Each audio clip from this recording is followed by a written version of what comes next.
KKR versus GT. KKR అదే కోల్కతాలో match, but Kolkata మాత్రం గెలవలేదు. చాలా దరిద్రం పట్టుకున్నట్టుంది ఈసారి. మెయిన్ పెద్ద పెద్ద టీంలు అన్నిటికీ దరిద్రం చాలానే చుట్టుకున్నట్టుంది. అసలు గెలవడానికి కూడా చాలా కష్టపడుతున్నాయి. చేజింగ్ చాలా ఈజీగా చేయగల గ్రౌండ్లో కూడా చేయలేకపోతున్నాయి. మరి ఎందుకో ఏమని తెలియట్లేదు.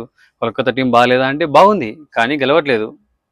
ఇక్కడ పర్ఫార్మెన్స్ ముఖ్యం. అందరు ఎంత బాగున్నా కూడా వాళ్ళ ఫామ్ కూడా ముఖ్యం. అన్ని కరెక్ట్గా ఉంటుంది, టీం గెలవడం కష్టం. ఆబ్వియస్లీ ప్రతి సీజన్ వాళ్ళకి అదే జరిగింది కాబట్టి వాళ్ళు కూడా గెలుచుకుంటూ వచ్చారు. కప్పులు గెలిచినా కానీ ఫైనల్ వరకు వచ్చినా కూడా అదే రీజన్. లాస్ట్ టైం కెప్టెన్ ఆడా అయ్యారు, పెద్దగా ఆడలేదు, కానీ టీం అంతా బాగా ఆడడం వల్ల ఫైనల్ వరకు వచ్చింది, కప్పు గెలిచింది. అది అది మ్యాటర్.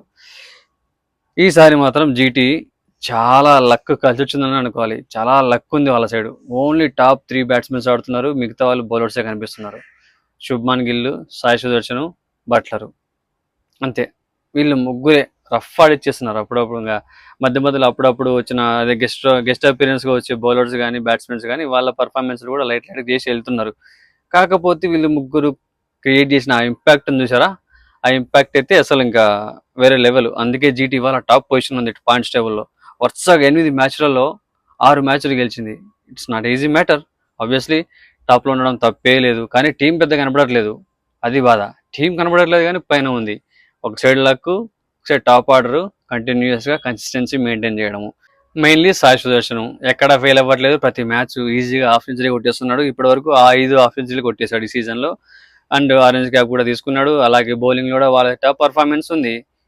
ఆబ్వియస్లీ ఇదే మా సాయి సాయి ప్రసిద్ధ్ కృష్ణ వచ్చేసి పర్పుల్ క్యాప్ హోల్డరు. వాళ్ళ టీంలోనే వాళ్ళు ముగ్గురు బ్యాట్స్మెన్స్ ఆరెంజ్ క్యాప్ పోటీ పడ్డము, అండ్ మన ప్రసిద్ధ్ కృష్ణ పర్పుల్ క్యాప్కి పోటీ పడ్డము. అక్కడ పర్ఫార్మెన్స్ కనిపిస్తుంది, చాలు, ఇంకా అవసరమే లేదు. ఈజీగా కప్పు కొట్టేచ్చా ఇట్లా ఆడితే. ఇంకేముంది? అదృష్టం ఒక సైడు, పర్ఫార్మెన్స్ ఒక సైడు. ఇంకేం కావాలి? ఈ రెండు ఉంటే చాలు ఐపీఎల్ కప్పు కొట్టడానికి. అది ఏం జరుగుతుందేమో భయం వేస్తుంది జీటీకి. ఆబ్వియస్లీ అప్పుడెప్పుడో జీటీకి హార్దిక్ పాండ్యా అయినప్పుడు వచ్చింది కప్పు. మళ్ళీ అప్పుడెప్పుడో కాదు, రీసెంట్గానే కొత్త టీం అది, అయినా కూడా వచ్చింది కప్పు. మళ్ళీ ఇప్పుడు అంత లేకే పైన వచ్చి కూర్చుంది. మరి ఏం జరుగుతుందో చూడాల్సిందే.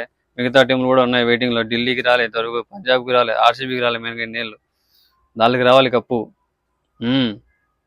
వస్తే బాగుంటుంది. జీటీకి రాకూడదని కాదు, కానీ మిగతా టీంలు ఉన్నాయి కదా, దానికి వస్తే బాగుంటుంది అని అనుకుంటా. అంతే, అంతకంటే ఏం లేదు.